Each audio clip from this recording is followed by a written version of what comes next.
Hi, Dr. Kolodny. Please excuse my voice, I'm a little sick. This is my presentation for patient MD at Ahava Medical and Rehabilitation Center. Okay. So the background information for MD is that he is a 47-year-old male who lives in Brooklyn, New York with his wife and 20-year-old son. He worked as a construction worker for most of his life, but recently retired on disability following his hospital stay and early onset dementia diagnosis.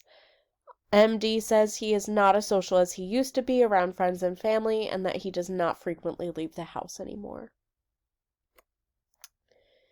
MD was evaluated at Ahava Medical and Rehabilitation Center by student clinician Kate Donovan under supervision of the site's clinical supervisor, who is a licensed speech-language pathologist.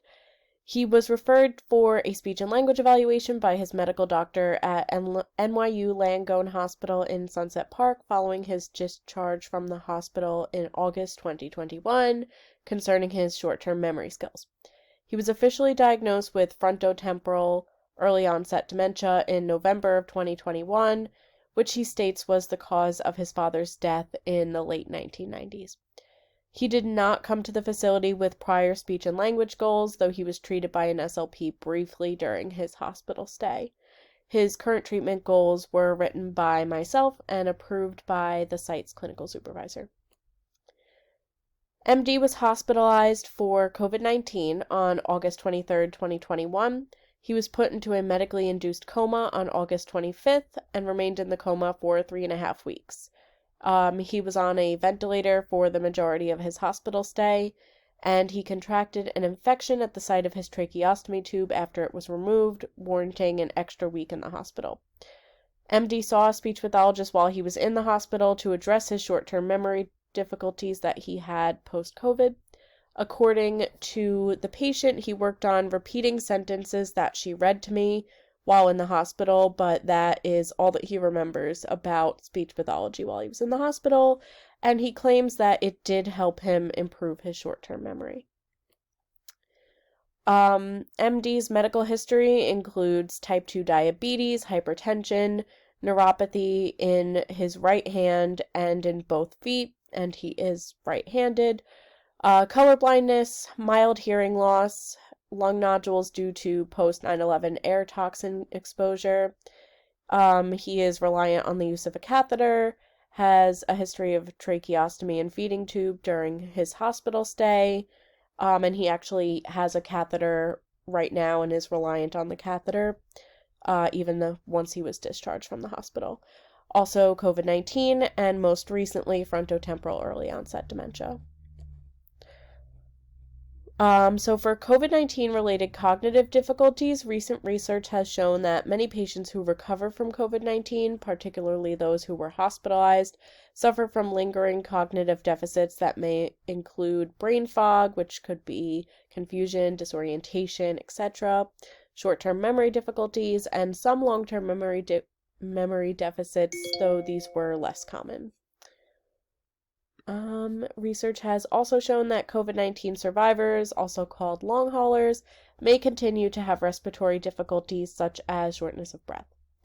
It is currently undetermined whether or not MD's cognitive deficits stem from COVID-19 because of his early onset dementia diagnosis, though he told us that his doctor informed him that it may have contributed to his short-term memory and definitely his respiratory difficulties.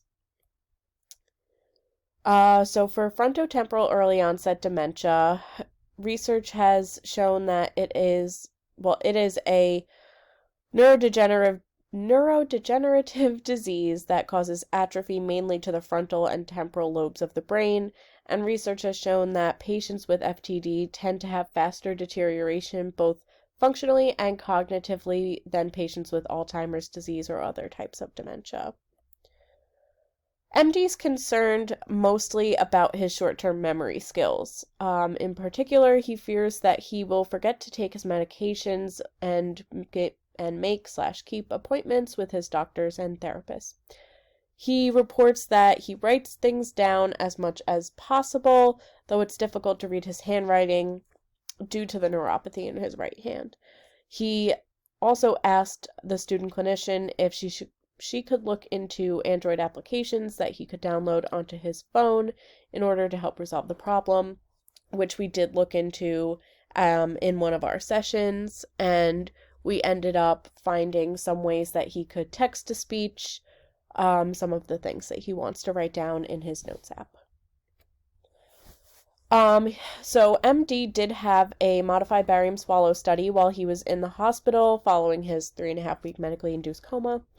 According to the patient, he practiced, quote unquote, by concentrating on his chewing and swallowing the night before while he was eating so that he would pass, because continuing to eat his normal diet was important to him.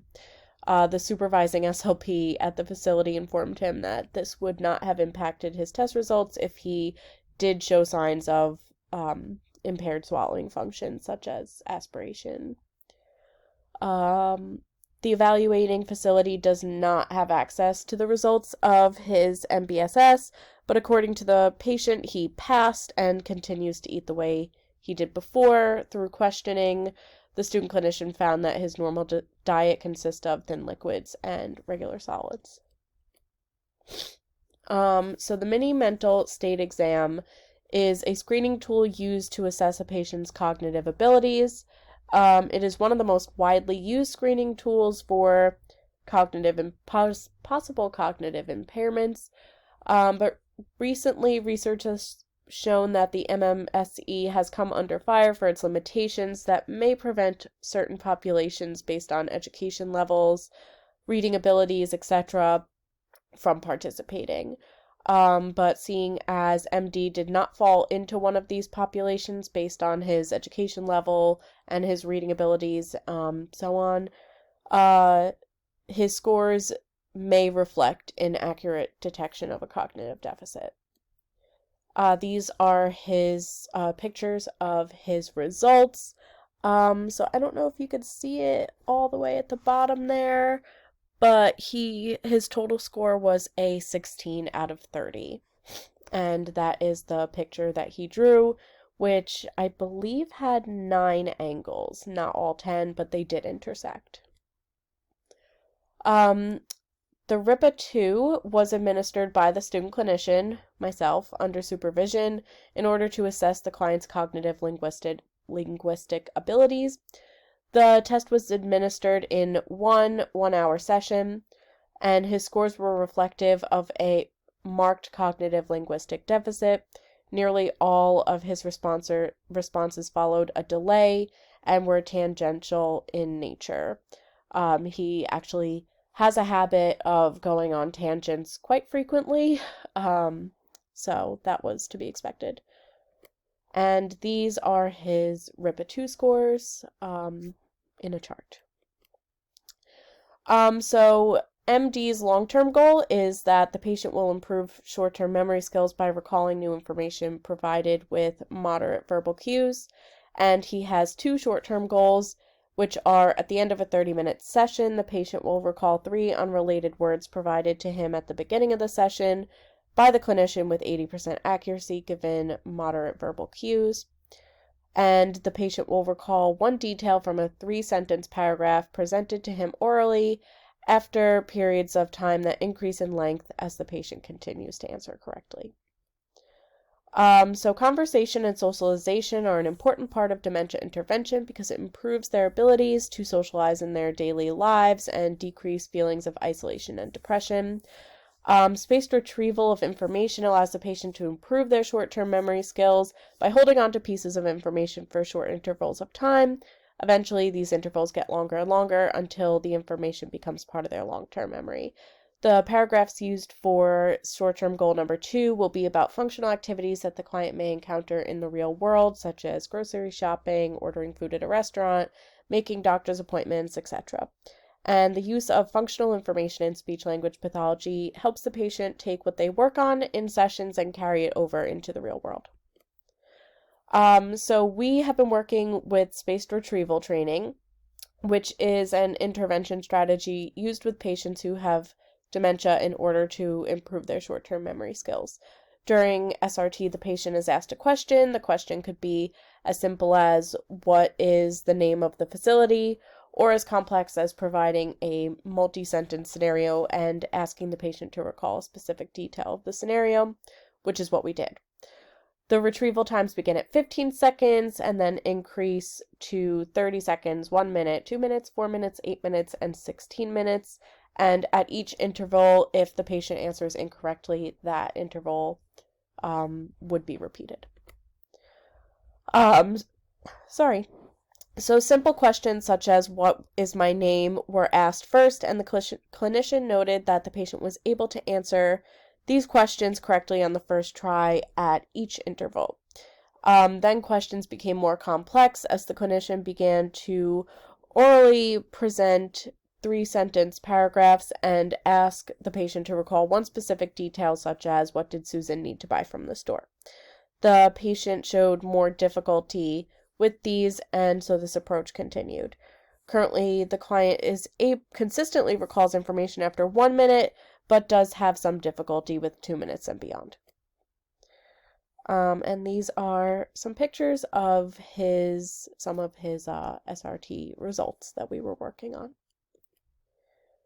So what went on during therapy was each session began by presenting the client with 3 unrelated words. The client would repeat the words back to the clinician and was told that he would be asked to recall them at the end of the session, which he was. The clinician would then ask the client to recall as much of their day as possible, making note of how many details the client was able to remember. And as SRT was implemented, the clinician would play music for the space in between and ask the clinician to name the artist and the song. This also provided another activity to do that would distract the client from just repeating the answer over and over in his head, and gave the clinician a better idea of how accurately the client can recall information.